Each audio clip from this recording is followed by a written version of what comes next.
Particularly in the training program I run to help people with their influencing skills. I was just recently, so it was the Pathfinder model. It includes to stand in their shoes, paint them a picture, tell them a story, and make them believe. And I run through those 4 steps. And mind you, the step where people are most shocked is when I get them to stand in their shoes with the tools I teach. They're quite shocked about how much they don't know about the person. So that's the first thing. The second thing is, I had quite a few lawyers in the room, and I was talking about having to paint pictures. And this lawyer said to me, "But I write advice." I said, "Yes, but we just went through the background to it that using images in presentations and discussions increases the retention rate of the memory from 10% after 3 days to 60% in 3 days. So 6 times the retention rate in 3 days. I think that's something that you could be looking into. Plus, that other research, I forget who's it by, where only 7% of a conversation, the impact of the conversation comes from the actual words. Yes. So I said to her, with all due respect to your profession, I think maybe it's time that the legal profession had a look at itself. Now, I said it as nicely as I possibly could, but I think, and I hang around with quite a few people that are saying authenticity is now. We can't have any more of the bullshit. People will respect you more for your authenticity. Now, that's put my evaluation for that one person down, or a couple of lawyers in the room. Yeah. But boy, it shot it up for others because that's what they're all thinking. Yeah, exactly. So you can't win all the time. Look, so I admire you and congratulate you for putting it out there.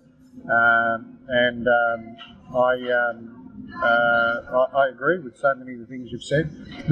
It's interesting, the one about saying a lot of people pushing don't use risk in language. There is a place for it. And it's evidenced by a TV show here, a current affairs show here called Four Corners. I think it was just last month, probably a week ago today.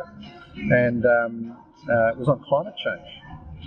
And in a half hour or whatever it was, 20-minute, half-hour segment on climate change, I reckon the word risk was used 400 times. It was incredible. So people... It does pay attention. Risk does pay attention to people in the right context. Yeah. Risk management is a different thing. That's true. So, definitely choosing the right time. Yeah. And look, there's no doubt about the ticker box stuff that goes on, and it just drives me crazy. And I do see, I talk about the good senior risk people. Well, I also talk to a lot of senior risk people who aren't so good. And I know that they're not the first person that or not even the top 5 people the CEO calls when they are thinking about a big decision. Well, I would say, have they ever received a call from the CEO? It's probably more like it. Yeah.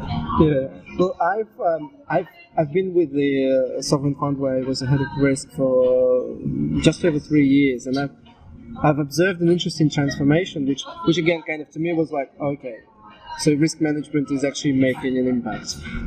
When I just joined, nobody used the word risk ever in any kind of context, in any kind of conversation. Then about a year and a half later, I've noticed that executives, we had Monday morning where all the executives were listening to all the next level directors. So there was about 60 people in the room, and it was like a debrief for the week up front. And people started using the word risk, but like completely missing the point. Completely incorrectly, in wrong sentences, wrong ideas. And I'm going like, okay, I can see progress, so I will continue working and reinforcing the culture, but clearly I haven't done my job yet. But then three years later, not only the word risk started flowing around constantly, one of the executives even came up with the term he called de-risking. Like, let's take this, he was actually literally saying in the exec meeting, in the board meeting, he was saying, let's take this KPI and de-risk it. That basically meant, let's do risk analysis, run some scenarios on that KPI, and see whether this KPI is achievable or not. And if it's not, let's adjust it with risks in mind. He was basically saying, let's protect us, the executive, by committing to a lower KPI because he realized there was so much risk associated with it. And then, something just completely mind-blowing happened. There was one of the upcoming strategy sessions, and one of the board members ordered his team to do a risk analysis and prepare a risk analysis on his proposed strategy. So when he presented the strategy to all the other executives and the other board members, when I said board, I mean the management board. In Russia we have two boards, the supervisory, which is the Australian board, and the management, they also call board. So he was basically an exec. And he presented his department strategy to the other departments, and he had a whole section on risk. Those are the risks associated with my strategy. So those are the risks I'm willing to take to achieve the strategy. But if this happens, you have to be aware that there are risks associated. And I was just amazed. I was kind of super upset because he didn't call me to do it. Because normally he did. Like, his teammate is actually working very close with my team, and we did a lot of risk analysis for them. But the fact that he went ahead and ordered risk analysis from his team, which they did, I mean, that is like the ultimate risk management. They did risk analysis without the need for the risk manager. But it doesn't really get much better than that. No, that's right. One's self-sufficient. I mean, that's one of the problems with my business model is, when I finish with clients, they don't need me anymore. Which means you've got to continually get new ones. Yeah. You just reminded me of something around that analysis piece and chief exec. I missed it. That's all right.